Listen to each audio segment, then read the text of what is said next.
जिंदगी साइंस की तरह होती है। जितना एक्सपेरिमेंट करेंगे उतना ही बेटर रिजल्ट आएगा। इसलिए प्रयोग करते रहें और रिजल्ट लेते रहें।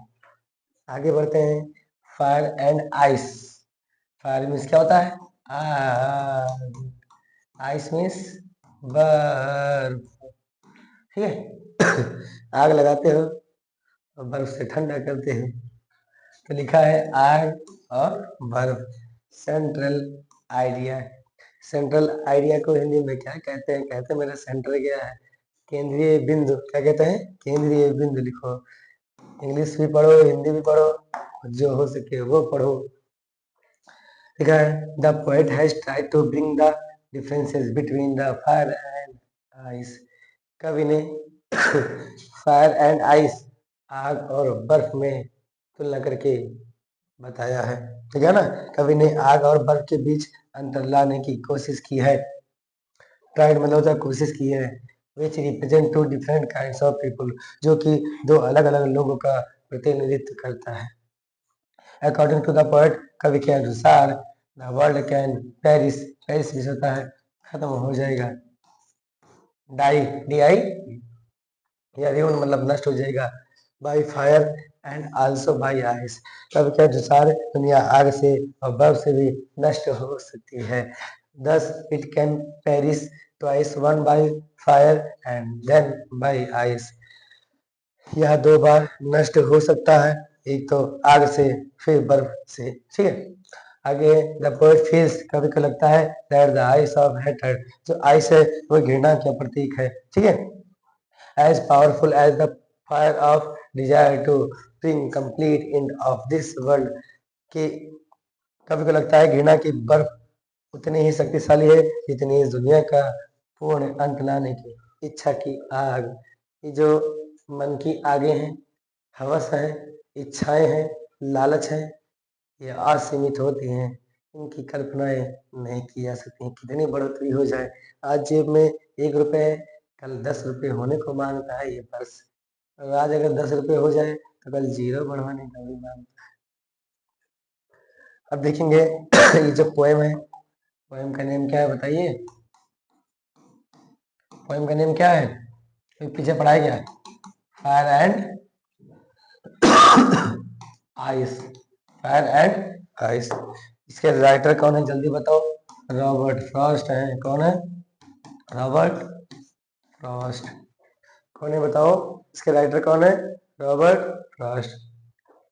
लिखा है बेटा कि सम से the world will and in fire, कि कुछ लोग कहते हैं, एक एक मीनिंग बताएं क्या? सम मतलब कुछ, से मतलब कहते हैं, द वर्ल्ड मतलब दुनिया, विल एंड मतलब हो जाएगी, इन फायर मतलब आग से। कि कुछ लोग कहते हैं या कुछ कहते हैं कि दुनिया आग से खत्म हो जाएगी। सम से इन आइस, चीटिंग करनी है, आइस लिख देना है। कुछ लोग कहते हैं कि यह बर्फ में खत्म हो जाएगी। फ्रॉम मतलब से, what I have tested of desire, मैंने जो चाहा है उससे।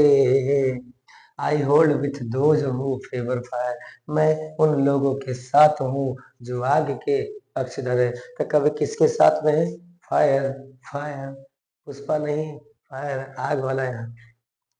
But if it had to perish twice, perish मतलब क्या होता है? मैंने कहा नष्ट करना। ठीक है।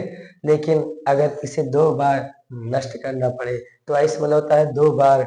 आई think I know enough of hate, मुझे लगता है, आई थिंक मैंने सोचा है या मुझे लगता है कि मैं नफरत के बारे में काफी जानता हूँ। हेट मतलब नफरत। कहते हैं ना I hate you, I hate you, I hate you, मैं तुमसे नफरत करता हूँ। मैं नहीं करता, हम तो आपको बहुत चाहते हैं। I like you, I like you. To say that for destruction ice, यह कहना, टू से सब मीनिंग लिखा है बच्चों। कहना डिस्ट्रक्शन मतलब भी विनाश होता है, नष्ट। तो यह कहना कि बर्फ नष्ट करने के लिए इज आल्सो ग्रेट, भी ठीक है। एंड वुड सफाइस, सफाइस मतलब पर्याप्त, और पर्याप्त होगा। एक एक मीनिंग समझा करें भैया। हमें लगता है सारी meaning same to same lining में लिखी है। अर्जी हमारी है, मर्जी आपकी है।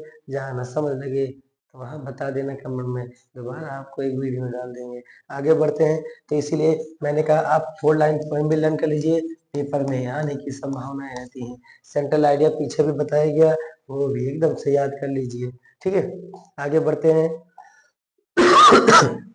थोड़ा सा इसके बारे में व्याख्या अगर करनी है, हिंदी में किसी को बताना हो तो कैसे बताएंगे कि इस कविता में कवि ने संसार के अंत के विषय में दो अत्यंत प्रचलित विचार प्रस्तुत किए हैं। कवि लिखते हैं कि कुछ लोग कहते हैं कि संसार का अंत आग से होगा, वहीं कुछ लोग बर्फ को संसार के अंत का कारण बताते हैं। कवि ने आग को बताया है और कुछ लोगों ने बर्फ को बताया है।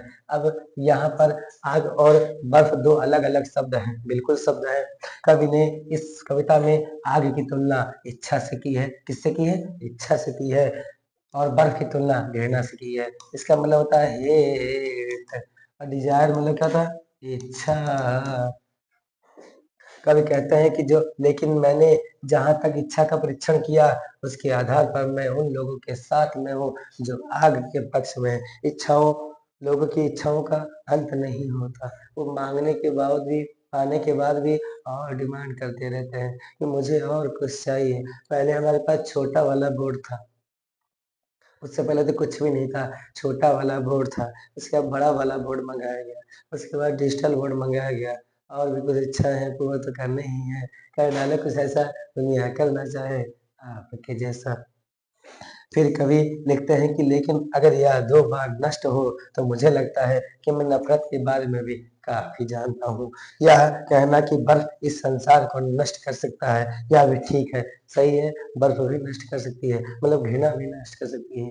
और पर्याप्त होगा, अर्थात आग यानी इच्छा तो संसार को नष्ट कर ही सकता है, लेकिन बर्फ यानी घृणा भी संसार को नष्ट करने के लिए पर्याप्त है। इसलिए किसी से घृणा न करा करें, ठीक है। सबसे प्रेम करें, मिल बांट के रहें, ठीक है। शब्द संभार के बोलिए, शब्द के हाथ न पाओ।